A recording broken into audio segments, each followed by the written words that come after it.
오늘 말씀은 누가복음 말씀 보겠습니다. 누가복음 2장 8절에서 20절까지 말씀입니다.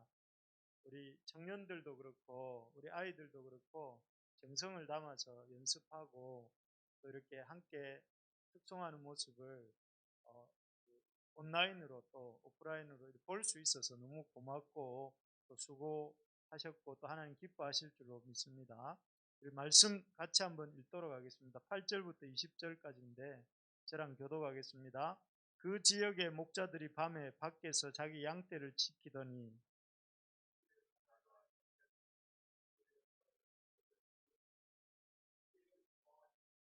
천사가 이르되 무서워하지 말라. 보라, 내가 온 백성에게 미칠 큰 기쁨의 좋은 소식을 너희에게 전하노라. 오늘 다윗의 동네에 저희를 구하여 구주가 나셨으니 곧 그리스도 이시니라.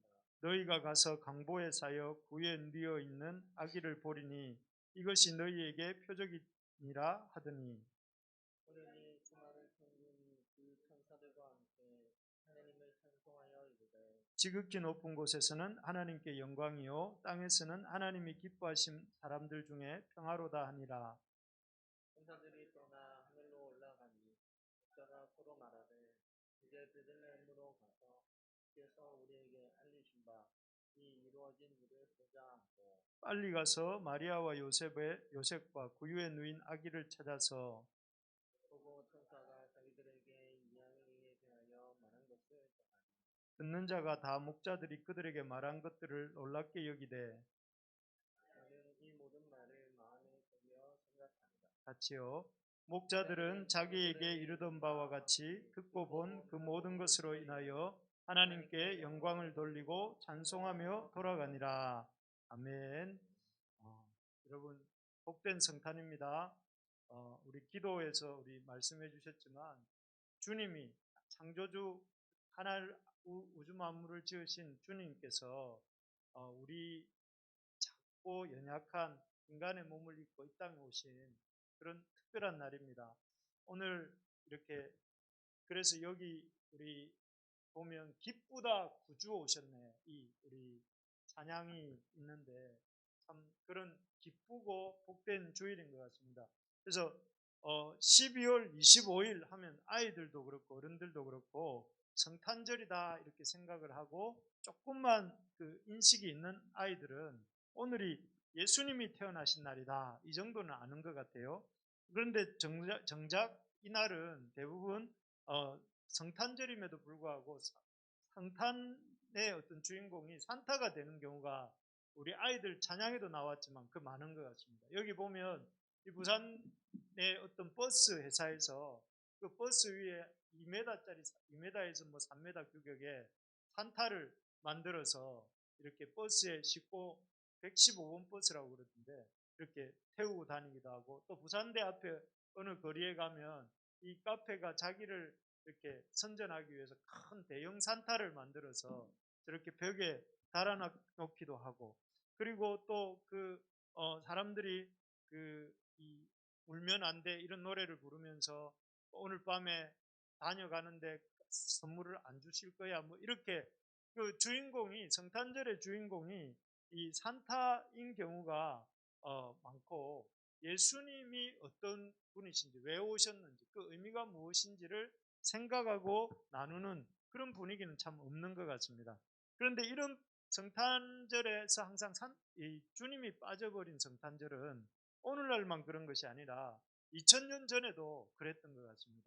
그래서 예수님이 직접 이렇게 이 땅에 육신을 몸을 입고 오셨을 그때의 사람들의 분위기를 한번 보면 대표적인 사람이 여관주인 같은 사람은 있습니다. 그는 누구보다도 예수님 아기 예수로 오신 주님을 확실하게 경험할 수 있는 위치에 있었죠. 그래서 그의 집 마당에서 예수님이 아마 그의 집안 어느 구석에서 예수님이 태어나셨고 또 그래서 사람들이 그 목자들이 양떼를 몰고 와서 그 아기 예수께 경배하는 그런 상황이 있었기 때문에 조금만 관심을 가졌으면 시끌시끌한 그 분위기 속에서 조금만 물어보면 무슨 일이냐 하고 물어봤더라면 그 목자들을 통해서 예수님 나신 이야기를 들어볼 수 있는 입장이 있었지만 이 사람은 관심이 뭐였을까요? 아마도 그 인구조사 때문에 베들레헴에 몰려온 사람들을 이렇게 이 상대로 돈을 버는 일에 관심이 많았기 때문에 예수님이 태어났는지 또 목자들이 왔는지 이런 데 전혀 관심이 없고 결국은 누구보다도 예수님 태어나신 현장에 가까이 있었지만 아주 이렇게 상관없는 사람으로 예수님의 성탄을 또 예수님을 만나지 못하고 말았던 사람이 대표적인 사람이 여관 주인입니다. 또 한 부류는 누가 있느냐면은 종교 지도자들입니다. 이 종교 지도자들은 뭐 흔히 우리가 잘 아는 대제사장이나 제사장들, 서기관들, 바리새인들 이런 사람들이 있는데 이 사람들은 정확하게 알았습니다. 동방박사들이 이 헤롯에게 와서 그 유대인의 왕의 그 어디에 태어날 것인지를 물으니까 이 사람들 어디를 가르쳐 줍니까? 정확하게 베들레헴 미가서 5장 2절을 인용하면서 이렇게 가르쳐 줬지만 거기까지였어요.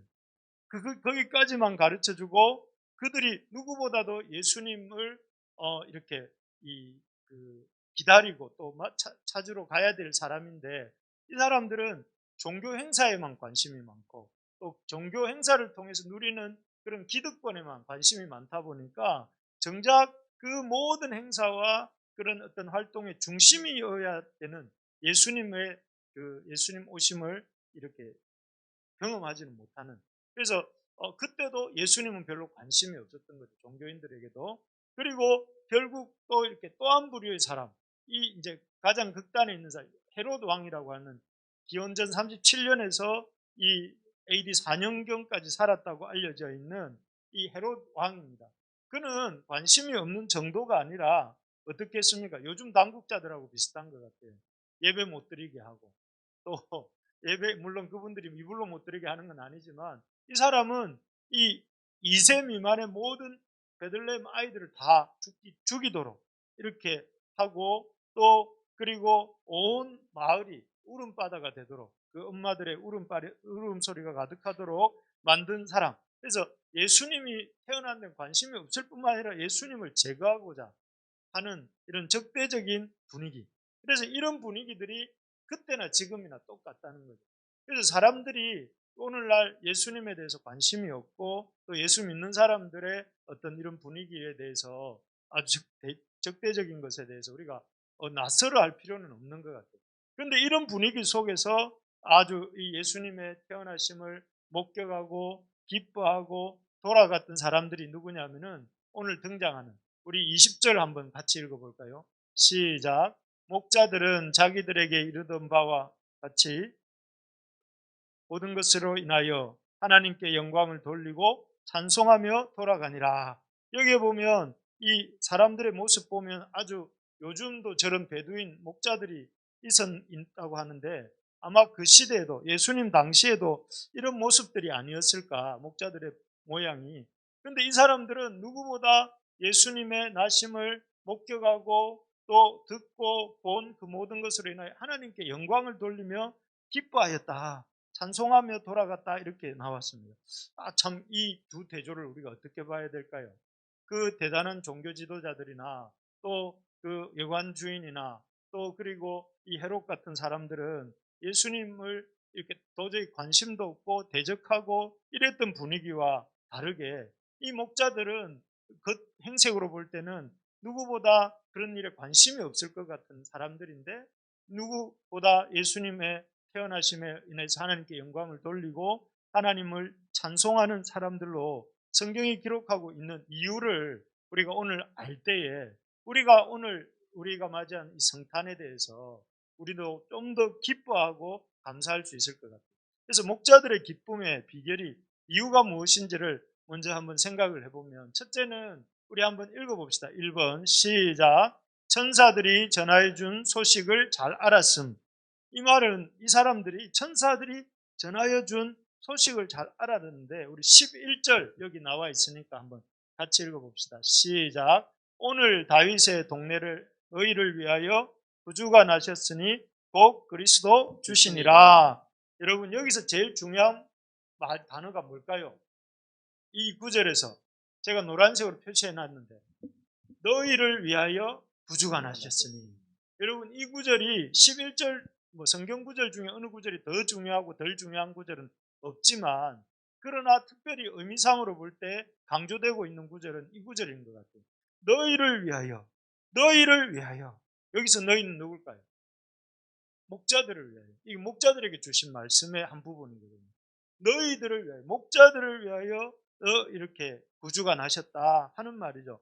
사실 유대인들이라면 딱 창세기 3장 15절 하면 유대인들은 뭐가 떠올랐을까요? 창세기 3장 15절 여러분 뭐가 떠오릅니까? 여자의 후손에 대한 약속이 나오잖아요. 그죠? 그러면 이사야서 7장 14절 그럼 유대인들은 뭐가 떠올랐을까요? 우리 아까 보았지 않습니까? 처녀가 잉태하여 아들을 낳을 것이다. 그 이름을 임마누엘이라 하느니라. 이런 구절들이 우리도 거의 어렴풋이 떠오르지만 유대인들은 즉각적으로 떠올랐던 사람들이 유대인들입니다. 그래서 그들에게는 어떤 사상이 있었냐면 메시아 대망 사상. 메시아가 오신다, 오실 것이다 하는 것을 대망 크게 소망하는 그런 생각들이 있었는데, 이 베들레헴의 이 목자들도 유대인이었기 때문에 이 목자들도 유대인이었기 때문에 틀림없이 이 사람들도 이렇게 당연히 그 구주에 오신 그 하나님의 약속한 여자의 후손이 올 거라고 기대하고 있었을 거예요. 그런데 그렇지만 이 사람들은 어떻게 생각을 하고 있었냐면, 그렇다 할지라도 이런 구주가 오신다 할지라도 적어도 자기들만은 그런 구주와 상관이 없는 그런 존재다 이런 생각을 했다고 해요. 왜 그런가? 이 사람들은 목자라는 직업이 여러분 아주 하층 중에서도 하층의 직업으로 취급을 받아서 이 사람들은 당시 할 수 없었던 것들이 몇 가지가 있었는데, 첫 번째는 성내 출입 금지를 마음대로 할 수가 없었어요. 성 안에 왜 출입을 하지 못했냐면은 목자들이 들어오면 물건을 도둑질할 수도 있다. 가난한 자들이기 때문에. 그래서 이 사람들이 성내에 출입할 때는 허락을 맡아야 돼요. 그리고 또 하나는 이 목자들은 법정에서 증언을 할 수가 없었어요. 왜냐하면 믿을 수가 없는 자들이기 때문에 이 사람들이 법정에서 하는 증언은 효력을 발휘하지 못했어요. 그러니까 아주 신뢰를 받지도 못했고, 또 이 사람들은 제대로 된 노동에 대한 대가를 받지 못했어요. 그래서 일을 많이 해도 최저시급도 못 받는 거예요. 그러니까 이 사람들은 대대로 어떤 가난을 대물림할 수밖에 없는 사회적 구조 속에 어떤 위치에 있었던 사람들이 이 목자들이에요. 그래서 나중에 보면 예수님께 마리아와 요셉을 만나죠, 이 목자들이. 그런데도 이 사람들은 아무 동방박사들은 황금과 유향과 몰약으로 이렇게 예물을 드리지만 이 목자들은 아무런 예물을 드리지 못하는 장면이 나옵니다. 그렇기 때문에 이 사람들은 거의 그 시대에 아주 이렇게 없는 사람 존재, 없는 존재 취급을 받고 있었기 때문에, 그런 자기들이기 때문에 메시아가 온다 할지라도 자기들은 거기에 해당이 없을 거다. 그런데 이 성경 구절이 메시지가 뭐라는 거예요? 놀랍게도 이렇게 말하잖아요. 너희를 위하여 구주가 나셨다. 목자들 너희들을 위하여 구주가 나셨다. 이렇게 말할 때 세상 사람들 우리를 인간 취급도 안 해주고, 또 이 세상 사람들은 우리를 무시하고 우리를 투명인간 취급을 하는데, 그 구주가 이 존재감 1도 없는 목자들을 위하여서 오신다고? 그리고 그 다음에 또 뭐라고 말씀? 그 구주가 강보의 사인 아기의 모습으로 오신다 할 때에 믿을 수가 없었습니다. 아니 그럴 리가 없어. 사람들이 우리를 어떻게 대하는데, 그런 우리를 위해서, 우리는 존재감 없는 우리를 위해서 구주가 오신다고? 그러니까 믿지 못하니까, 믿을 수가 없으니까 이 사람들을 향해서 주님이 큰 퍼포먼스를 하시죠. 오늘 우리 청년들 아이들 특송한 것처럼 주님께서 특별한 일을 보여주시는데, 우리 한번 13절 읽어봅시다. 시작. 호련히 수많은 이것은 아마 인류 역사상 이 어마어마한 하늘 성가대 천군 천사들의 특송을 들은 사람은 아마 이 목자들이 처음이자 마지막이었습니다.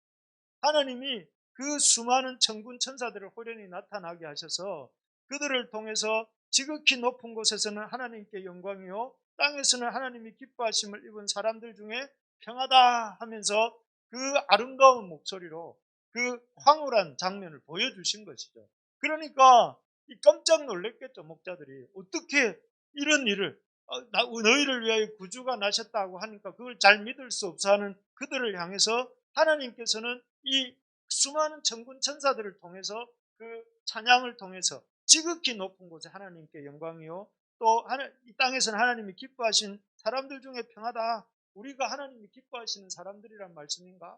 이런 생각을 하면서 아마 이 무리들이, 그 목자의 무리들이 큰 감동함을 받았던 거예요. 그래서 정말로 주님께서 우리를 위해서 오셨구나, 그것이 사실이구나 하는 확신을 갖게 된 것이죠. 그래서 이어지는 구절에서 보면 천사들이 떠나 하늘로 올라가니 목자가 서로 말하되 이제 베들레헴으로 가서 주께서 우리에게 알리신 바에 이 이루어진 일을 보자 하고 가는 거예요. 그러니까 이 너무나 하나님의 놀라운 어떤 선포, 너희를 위하여 구주가 나셨다. 그리고 그 구주가 참 너희를 구원하기 위해 오셨다는 것과 천군 천사들의 찬양과 이런 증거를 보면서 이렇게 그들의 마음이, 그들의 불신앙의 어떤 생각들이 깨진 것이죠. 정말로 성탄의 중요한 의미는 바로 여기에 있습니다. 성탄의 중요한 의미가 뭐냐면은 이 주님께서 목자들과 같이 비참하고 어떻게 보면 후계자, 어떤 그 베들레헴의 조직 안에 들어가지 못하는 후계자이고 또 아주 가난하고 평범한 이런 사람들을 위해서 오셨다 하는 것입니다. 여러분 머릿속에 이 1세기 유럽 이러면 뭐가 떠오릅니까? 뭐 사람마다 다르겠지만 로마 제국을 다스리던 가이사 아우구스도, 시저 이런 사람들이 떠오르잖아요. 그리고 그들이 했던 정치, 그래서 시오노 나나미의 책을 보면 로마인 이야기를 보면 그 시대의 황제들 이야기, 로마 군대 얘기, 로마가 군대가 일으킨 전쟁 이야기 이런 것들이 나옵니다. 그래서 사람들은 대부분 다 AD 1세기 하면은 관심사가 뭐냐면 그 시대 왕들이고 그 시대의 그 어떤 중심되는 국가 이야기가 나와요. 그런데 성경은 뭐라고 하느냐면은 그 시대 역사에 대해서 주님이 관심 갖는 것은 대단한 존재들이 아니라 우리 여기에 있는 저와 여러분 같은 또 그 시대의 목자들 같은 평범한 사람들을 위해서 주님이 오시고 관심을 가지시고 오셨다라고 말씀하시는 것입니다.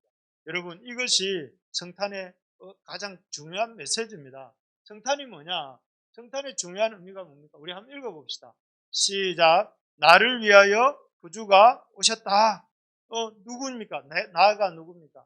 여러분 우리가 참 어떻게 보면 이 목자들하고 다를 바가 뭐가 있습니까?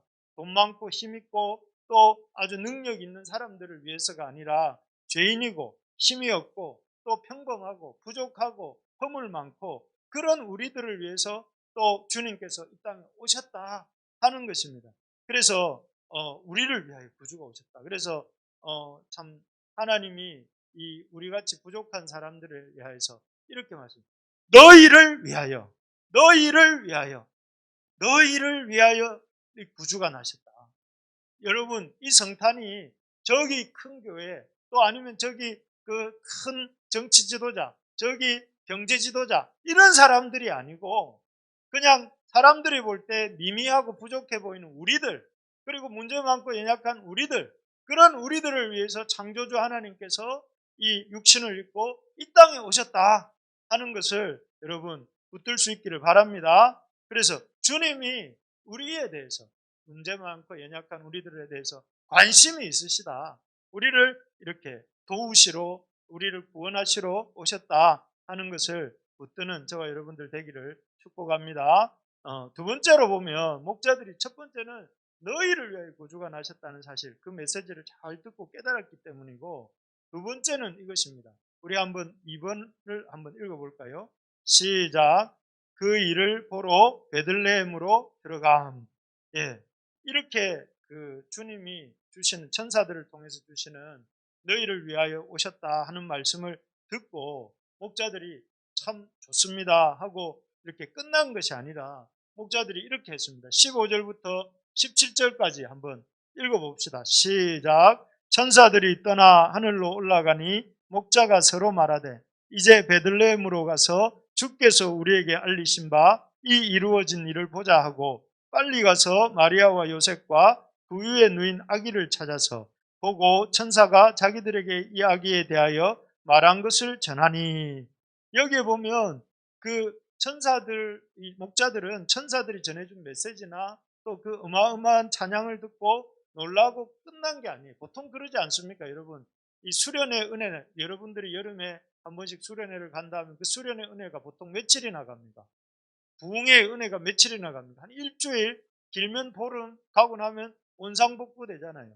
그런 것처럼 은혜는 휘발성이 은혜를 잘 잊어버리는데, 우리가 여기 이 목자들이 그 은혜를 이렇게 날려보낸 것이 아니라 그 은혜의 말씀을 기억하고 말씀이 정말 그런가 해서, 마치 사도행전 17장에 보면 베레아 사람들이 나오는데, 베레아 사람들이 그 사도 바울의 전하여 준 말을 듣고 과연 그러한가 하여서 이렇게 그 말씀을 날마다 묵상하더라, 이런 내용이 나오는데, 그런 것처럼 이 목자들도 정말로 그런가 하여서 뭐라고 말을 합니까? 성내로 들어가 보자, 이렇게 합니다. 근데 이게 쉬운 일입니까, 어려운 일입니까? 제가 아까 뭐라고 했습니까? 목자들은 성내로 들어갈 때에 허락을 맡아야 된다고 했잖아요. 그러니까 이 허락을 맡는 것도 쉬운, 허락을 안 맡고 들어가는 것도 문제가 될 수도 있고, 또 양무리들을 끌고 한밤중에 그 성내로 들어가면 사람들이 좋아할까요? 막 매 하면서 막 소리가 막 나잖아요. 그러면 사람들이 귀찮, 이건 누구야 이러면서 할 수도 있고, 또 그 어느 집에 애가 태어났는지 알 수가 있습니까? 문을 하면서 두드리면서 다녀야 되잖아요. 그러면 사람들이 잠 다 깨운다고 우르르 몰려 나와가지고 이 목자들을 몰매를 줄 수도 있어요. 그러니까 어떻게 보면 이 사람들 입장에서는 쉽지 않은 상황인데, 그러나 그런 것들을 신경 쓰는 기미가 전혀 보이지 않습니다. 서로 말하되 베들레헴으로 가서 이루어진 일을 보자 하고 빨리 가서 부유의 누인 아기를 찾아서 보고, 여기 이 사용되고 있는 동사들이 뭐 망설임이 없이 마치 물이 흐르듯이 이렇게 아주 역동적으로 움직이고 있는 것을 볼 수가 있습니다. 그래서 그 결과 이 사람들은 여기에 나오는 것처럼 아기를 이제 자기들에게 이르던 바와 같이 듣고 본 그 모든 것을 확인을 합니다. 확인을 한 결과 결국 나중에는 기뻐하면서 하나님께 영광을 돌리고 찬송하며 돌아갔다, 이렇게 나옵니다. 참 이 모습은 여러분, 처음에 이 사람들이 등장할 때 여러분 자세히 보셨는지 모르겠지만 2장 8절에 보면 이 사람들이 어떤 모습이었냐면은 이렇게 나옵니다. 그 지역의 목자들이 밤에 밖에서 자기 양떼를 지키더니, 이 밤에 그 베들레헴 이게 일교차가 크더라고요. 제가 가보니까 일교차가 큰데 요즘도 밖에 나가서 지내면 춥잖아요. 이 추운 집에, 추운 곳에서, 어두운 곳에서 벌벌 떨고 있었던 그들을, 이 8절이 그들이 등장하는 모습이에요. 그런데 이 20절은 어떻습니까? 목자들의 모습이 하나님께 영광을 돌리고 찬송하며 어둡고 컴컴한 그런 장면에서 밝고 빛나고 소망이 넘치는 모습으로 바뀐 이유가 어디에 있을까요? 하나님의 그 천사들을 통하여 준 소식을 듣고 그 말씀에 순종해서 그 역사의 현장으로 나아갔고 확인하고 만남으로 인해서 그들이 은혜를 경험하고 은혜로 인해서 그들의 삶이 바뀐 것입니다. 정말 그렇지 않습니까? 하나님의 말씀을 듣는 것에서 그치지 말고 그 말씀을 들은 말씀대로 자기를 순종하여서 그 순종을 통해서 하나님의 역사를 경험해 볼 때에 하나님이 그 인생을 바꾸시는 겁니다. 여러분, 제사장과 사두개인, 바리새인 이런 종교 지도자들이 이 목자들보다 성경을 몰랐을까요? 구약의 말씀을 몰랐을까요? 너무 잘 알지 않았습니까? 그 누구를 가르칠 만큼 잘 알았는데 그들은 주님의 오심이 전혀 기쁨이 되지 못했다고 아까 말씀드렸어요. 그런데 이 성경에 대한 미미한 지식을, 바리새인과 서기관들에 비하면 미미한 지식을 갖고 있었다고 생각드는 이 목자들은 이렇게 찬송과 영광을 돌리는, 기쁨을 누리는 사람이 될 수 있었던 이유가 무엇입니까? 말씀을 듣고, 그 말씀을 듣고 베들레헴에 아기가 태어났다, 구유에 쌓인 아기로 구주가 태어났다는 소식을 그 종교 지도자들도 알고 목자들도 알았지만 종교 지도자들은 찾아가 보지 않았고 목자들은 찾아가서 그 현장을 확인하고 경험하니까 기쁨이 온 것입니다. 그래서 참 우리가 이 깨달아야 될 게 뭐냐면은 말씀을 나에게 주시는 말씀으로 받고 순종하고 의지하는 사람이 기쁨이 충만한 거죠. 여러분, 예수님이 너희를 위하여 이 땅에 구주가 오셨다 이 얘기를 들었다 할지라도 아 그렇구나 끝 아무 의미가 없는 거예요. 나를 위하여 목자같이 보잘것없고 볼품없는 나를 위하여 주님이 오셨구나 하는 사실을 받아들이고 그리고 기뻐하면서 구주가 오셨구나 그 구주를 의지하며 살아야 되겠구나 그 구주를 주님으로 모시고 살아야 되겠구나 생각을 하면서 날마다 내 문제를 들고 나가서 주님을 의지하고 주님께 순종하고 주님의 그 도우심을 구하고 하는 사람이 어떻게 된다는 거예요. 주님의 능력을 맛보고 그 컴컴한 인생에서 밝은 인생으로 슬픔의 인생에서 기쁨의 인생으로 가는 그 역사가 일어나게 되는 것입니다. 여러분 이제 2020년이 지나가고 2021년이 이제 다가오지요. 성탄절이 지나고 한 주가 더 있으면 그런데 여러분들의 인생이 목자의 인생들 여기 본문에 나오는 목자들처럼 살고 싶습니까? 아니면 그 바리새인과 종교 지도자들처럼 아무 상관없는 그런 그 자기의 이 땅의 유익만을 누리면서 살아가는 그 종교 지도자들이 되고 싶습니까? 말할 것도 없지요. 여러분 목자들의 인생이 되기를 축복합니다. 목자들처럼 하나님으로 인해서 기뻐하고 또 그것을 누리는 인생이 되기를 바랍니다. 그러려면 어떻게 해야 되겠습니까? 주님이 하신 말씀대로 주님이 하신 말씀을 믿고 그것을 의지하고 순종하면서 그에 따라서 살아가는 여러분들이 되기를 바랍니다. 그래서 여러분 참 주님은 거짓말 하시는 분은 아니에요. 주님은 항상 우리에게 그 참 가장 좋은 것을 주시는 분이심을 믿고 2021년도 저도 여러분도 우리 모든 부르심의 교회 가족들도 또 이 온라인상으로 우리를 보시는 모든 분들도 그렇게 믿음으로 나아갈 수 있기를 주님의 이름으로 축복합니다. 네, 마지막입니다. 세 번째 그들이 어떻게 되었는가? 우리 한번 3번을 읽어봅시다. 시작. 네, 여기 보면 목자들이 참 여기 보십시다. 우리 17절에 보면 우리 17절 18절 한 번 더 읽어봅시다. 시작. 보고 천사가 자기들에게 이 아기에 대하여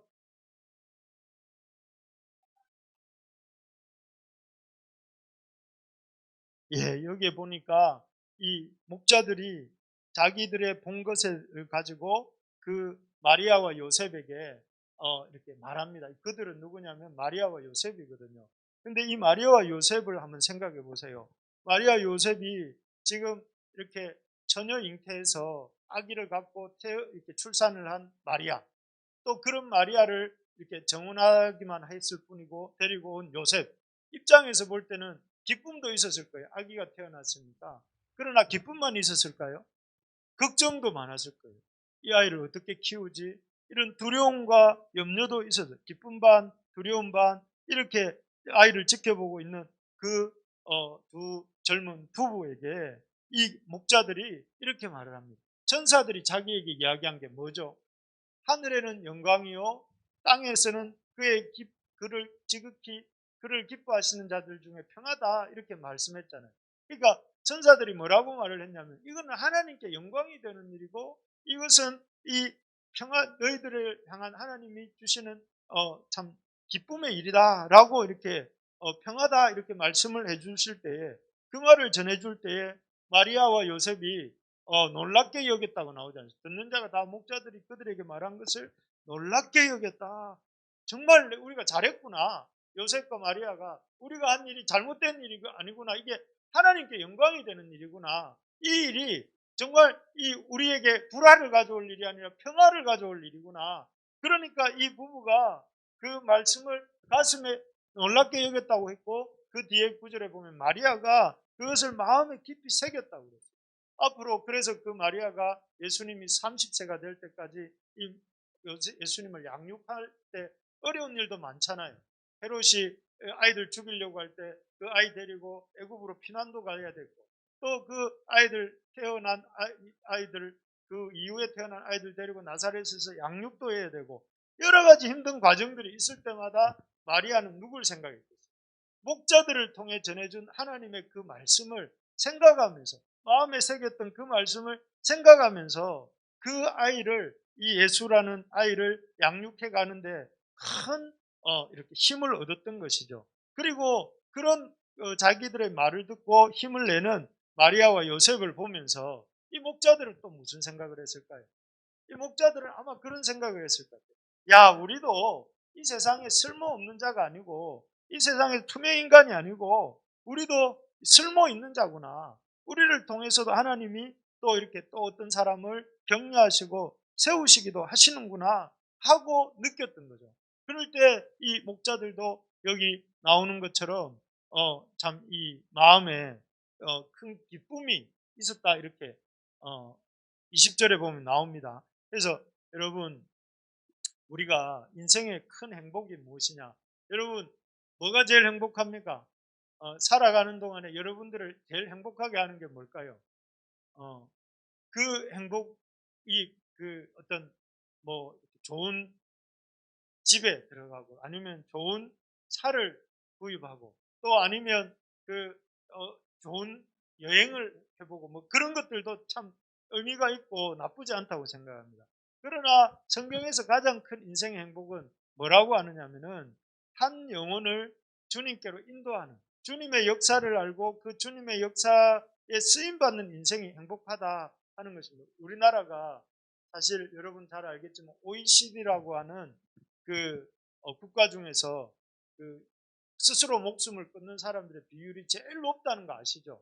전 연령층에서 20대, 30대, 40대, 60대, 70대 뭐 모든 계층에서 이렇게 그 스스로 더 살고 싶지 않다라고 생각하고 그런 어떤 액션을 취하는 사람들이 많은 이유가 뭐겠습니까? 그리고 그런 시대, 그런 나라와 그런 상황 속에 있는 이 나라에 여러분 우리를 주님이 부르신 이유가 뭐겠습니까? 그리스도인으로 부르신 이유가 저는 생각해 볼 때 우리를 통해서 이런 생명의 복음을 또 우리가 살만한 이유들을 대해서 소개하고 전하라고 우리를 부르신 줄 믿습니다. 그래서 여러분 목자들이 이렇게 입 다물고 우리가 본 것을 우리만 알자 하고 있었던 것이 아니라 적극적으로 그 요셉과 마리아에게 또 베들레헴 사람들에게 전했던 것처럼 우리가 이 말씀을 전해야 됩니다. 요즘 우리 주변에 인생의 의미를 인생이 코로나 때문에 왜 사는지 정말 산다는 게 뭐가 의미가 있는지 제가 얼마 전에 우리 집사님 약국에 우리 최 집사님 약국에 갔다 왔는데 약국에 가니까 최 집사님 그런 말씀을 해주시더라고요. 서울에 아시는 지인 약사 부부가 있는데 그 두 분이 이번에 코로나가 걸리셔가지고 돌아가셨대요. 그러니까 이게 참 그분들도 돌아가신 그분들도 이렇게 코로나 때문에 갑작스럽게 자신들의 인생이 이렇게 어려움을 당하실 줄 몰랐을 거예요 아마. 아마 뭐 우리 국민 누구나 다 그렇겠지만 이 코로나가 이렇게 우리의 삶에 크게 오랫동안 영향을 줄 거라고는 생각도 못했을 거예요. 그걸 통해서 우리가 깨닫게 되는 게 뭐냐면 우리 인생은 어떤 것을 가짐으로 해결될 인생이 아니고 바른 관계를 가져야만 하나님과의 바른 관계를 가져야만 이렇게 인생의 의미를 또 이 땅에서 영생으로 이어지는 소망을 갖게 되는데 그 열쇠를 또 그 길을 알고 있는 사람들이 저와 여러분들이고 목자들이라는 거예요. 그래서 우리가 힘써서 우리가 해야 될 일들이 뭐냐면은 내 증인이 되라 하는 말씀입니다. 그래서 2021년도에는 제가 우리 교회 작년에는 요한 1서 말씀으로 좀 붙들고 나갔다면 2021년도에는 사도행전 말씀을 가지고 한번 이 주제 말씀을 삼고 열심히 한번 나아가 보자 하고 생각하고 있습니다. 그래서 열심히 내년에는 사도행전 말씀을 여러분들과 한번 나눠 보려고 하는데 여러분들도 정말 증인이 되는 저와 여러분들 되기를 축복합니다. 말씀을 맺겠습니다. 자, 목자들이 이 성탄에 예수님의 성탄을 인해서 크게 기뻐할 수 있었던 이유, 다른 사람들은 그렇지 않았지만 할 수 있었던 이유, 첫 번째가 구주가 자신들을 위해 오셨음을 너희를 위하여 오셨다는 사실을 알았기 때문이다. 두 번째는 실제 삶에서 그 말씀에 순종하여 능력을 경험하였기 때문에 기뻐했다는 것. 세 번째는 뭡니까? 세 번째는 말씀을 힘써 전함으로 사람들이 변하는 모습을 보았기 때문에 그 목자들에게는 기쁨이 있었던 것입니다. 우리 모든 부르심의 가족들, 여러분들이 이번 성탄에 꼭 기억하셔야 될 것이 너희를 위하여, 나를 위하여 주님이 오셨다 하는 사실을 듣고 또 그 말씀을 귀로만 듣지 말고 우리의 삶 속에서 그 말씀을 믿고 순종하고 의지하고 살아가시기를 바라면서 그런 소식을 우리가 잠잠하지 말고 입 다물고 있지 말고 우리 예배당에서만 왕이 나셨다고 외치지 말고 우리가 살고 있는 삶의 현장에 가셔서 왕이 나셨다 하고 선포를 할 수 있는 그런 저와 여러분들 되기를 바랍니다.